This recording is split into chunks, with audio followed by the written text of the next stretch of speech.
Oft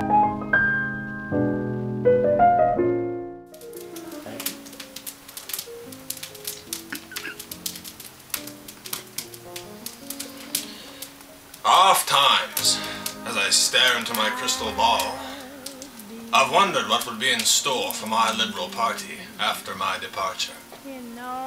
Although I've spoken to many ghosts and seen many spirits, nothing sends chills through my aching spine like the fear of what I see coming.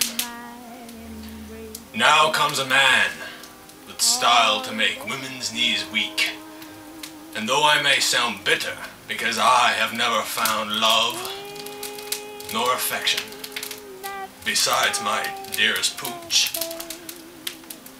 I've had more substance as a leader than this man, this future leader of my party, will have ever had. This man will be the most overrated Prime Minister of all time. Let me share with you my vision, my horrifying vision.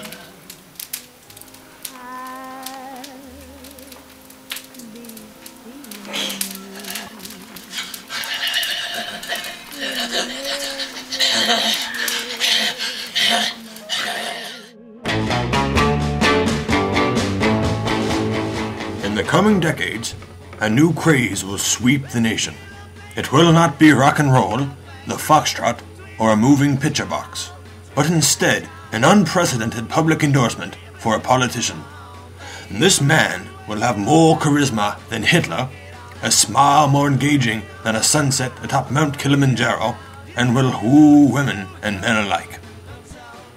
His campaign will be characterized by promises of a just society, but contemporary observers will notice the vagueness of his policy proposals, apart from those on constitutional issues. His party will lack an explicit platform developed by a policy convention. He will advocate participatory democracy and promise broad public consultations serving to inform the citizenry while creating legitimacy for government action. This will not be a success, as will be exemplified in the useless series of foreign policy pamphlets published that will be so bland they will not even mention Canadian-American issues. What kind of foreign policy doesn't include the Americans? And alas, he will promise to unite Canada, eliminating divisions between English and French. And although his vision of a Canada speaking both English and French from coast to coast is quite bold, what will result is a terribly expensive policy that will cause reverse discrimination and prove useless. 25 years after the policy's implementation, the overwhelming majority of Canadians will still be unilingual. And in spite of this concession, which will obviously be aimed at appeasing Quebec, this future leader will not even include the Quebec Premier in talks to amend the Constitution that entrenches it. This arrogance will give fuel to decades of bitching and moaning between La Belle Province and the federal government. Sounds suspicious to me, given that this man will be born on the other side of the divisive Ottawa River. This man will have little sense of responsible and balanced budgeting. Policies such as the aforementioned Bilingual Act will see a $332 million surplus that existed at the beginning of his term turn into a $32 billion debt by the time it has run its course. And there will also be great fear and tragedy during this administration. A terrorist group will rise inside the great province of Quebec. They will call themselves the Front de Liberation du Quebec, and will be anti-capitalist, anti-federalist, and anti-English. They will kidnap 2 politicians and instill fear in many others throughout the province and indeed the country. This is no doubt a difficult time to govern, but to invoke the War Measures Act, as he will be to suspend the civil liberties he fought so hard to protect. Is this a man of integrity? Adding to the hypocrisy, he will befriend a stern follower of the same anti-capitalist ideology as the FLQ. And yes, there will be more hypocrisy.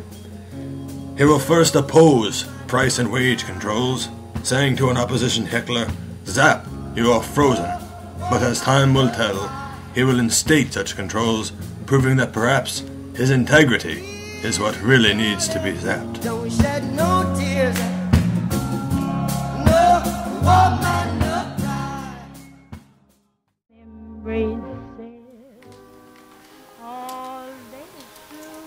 So, with all of these shortcomings, do you think the Canadian public will look back in embarrassment upon their initial lust and infatuation with this man? That they will realize his charismatic image was but a veil covering empty policies and broken promises? No. Rather, they will go down in history as one of the greatest to have the title Right Honorable bestowed upon him. Decades after his rule, people will praise this man, and he will be regarded as one of the greatest Canadian public figures, with various tributes and praises. The CBC will host a nationwide contest to determine the greatest Canadian. This man will be voted third of all, first among prime ministers. This places him above a man who will find treatment for diabetes, a man who will invent the telephone, and the founding father of this great nation. Come on, the man will lose an election to Joe Clark. Joe who? What a disgrace. A large airport will be named after him, among other tributes. Worst of all, he will make the cover of Canada's Prime Ministers instead of me, the longest serving Prime Minister the British Commonwealth has ever had. What do I think? I think this man will become the most overrated Prime Minister Canada will ever have. I'll find you in the morning sun, and when the night... And one last message from the great William Lyon Mackenzie King, Jr. A message to all future Prime Ministers. Billy! Dinner's ready! Mother! You've been dead for 20 years! Leave me alone!